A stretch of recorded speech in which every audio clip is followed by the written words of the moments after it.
when two of your best friends get together. Yeah. And, like, and they've fallen in love, and you're like, oh, Christmas dinner, you going out to Chicken Kiev? Yeah. We've known each other a long time. You're like, you guys absolutely made in heaven. Finally, you're going out with each other. Literally. And Phil Vickery's matchmaker. Exactly.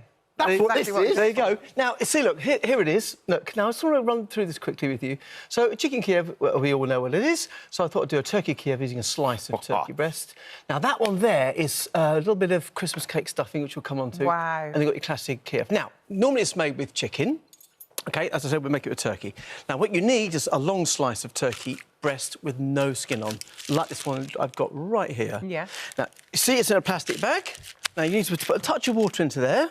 OK, so I'm talking about a teaspoon on the top of that slice, like that, in your bag. Make sure it's works with water. And then you need to, using a rolling pin or a small pan or a hammer... Why water? Because it makes it move. Otherwise, it sticks to the plastic.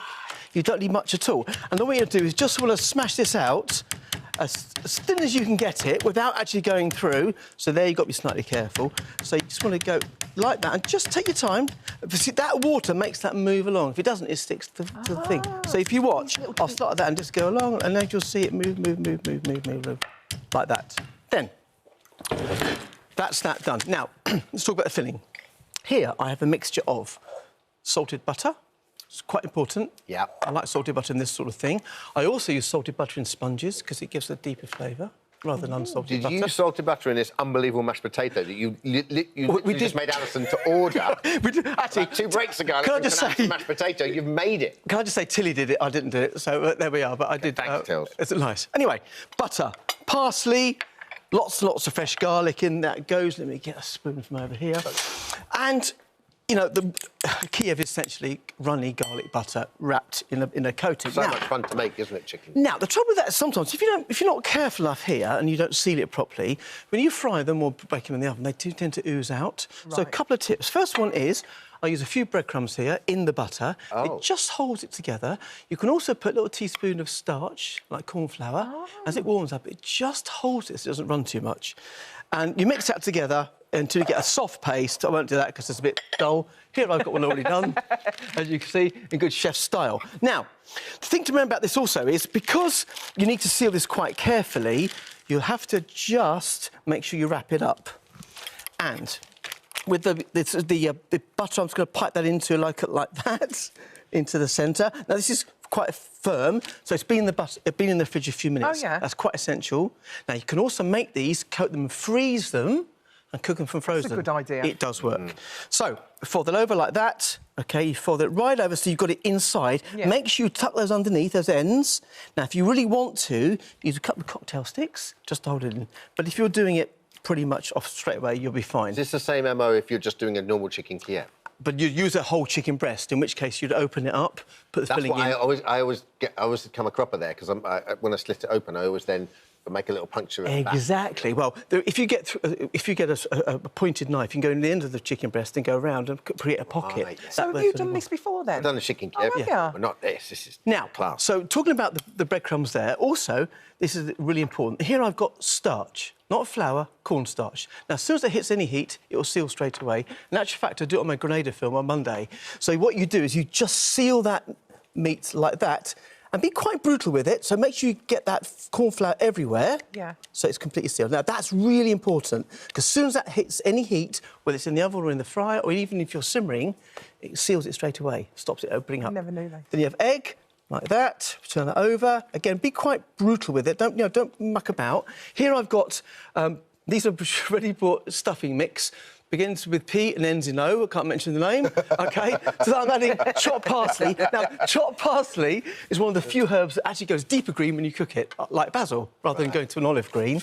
And then what you need to do is pop that into your breadcrumbs and make sure you coat that completely. Oh, lovely. OK, now, if you want to do that twice, you can for double security, like that one there. And then you need to leave that a couple of minutes just to soften up.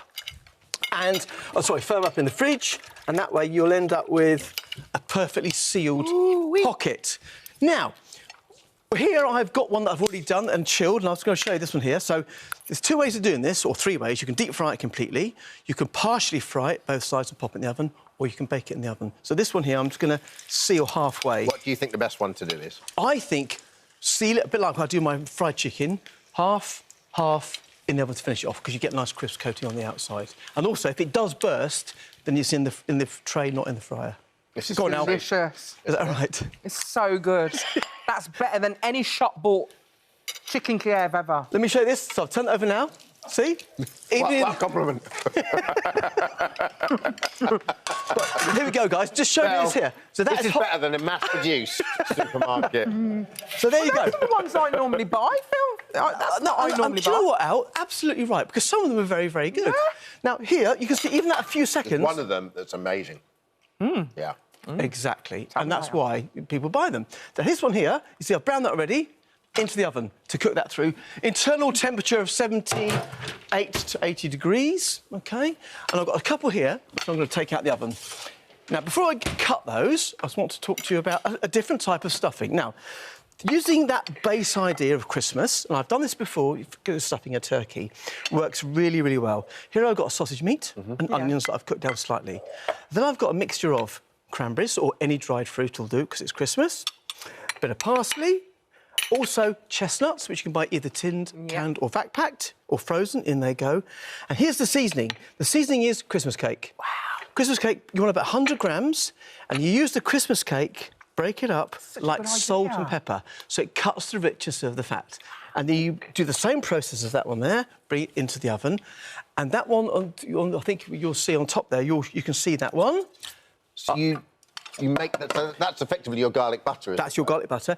Exactly the same process. All right, as I'm this going to one. try that one now. Partially fry it into there. Now, that one, I think, needs gravy with it. And I think it also needs mashed potato. So while you're just tucking into that... I've eaten all the mashed potato, I'm so sorry. Oh, it's sweet. It's sweet, but it's not too sweet. But it cuts the richness. Oh, yeah. Now, while you're eating that, guys, let me just shut this Kiev. I'll let this one up. You'll see. There it is. There's the... Look at that. So you can see that the breadcrumbs actually hold that butter in, so it doesn't run everywhere, but it's still nice and runny inside. And then this one here is hopefully the Christmas... Here it is, the Christmas stuffing one. You can see that there, look at that. That can go on top of your mashed potatoes like that. A fried egg, even better. And a little bit of gravy goes on top of that. Look at that on there. Now, the point, remember, is all this can be made cooked, chilled, keep it 5 days in the fridge, or cook them from frozen, provided the internal temperature is above 80 degrees, then it'll work every time. Wow. So I think this might be nice on Christmas Day. Well, I was going to say, well, it's a lovely kind of if someone's coming around before Christmas, so you can get them almost like it's almost like Cheeks Christmas dinner before the actual meal. And if it's just one of you or two of you, you can buy a slice of turkey breast and do it, and you get all those Christmas dinner. You have to have the bread sauce with it, which I don't like, but that's fine. And also pigs in blankets, but it would actually work. Oh, that is delicious. Thank you so much, Phil, Phillip. couldn't be happier. Thank you so Brilliant. much. Pleasure. He didn't even mention the triple cooked chips. No. That's for another day. That's for another day. Thanks, Phil. Thank you. For all the details of today's recipe and any more ideas from the This Morning chefs, head to the free This Morning app.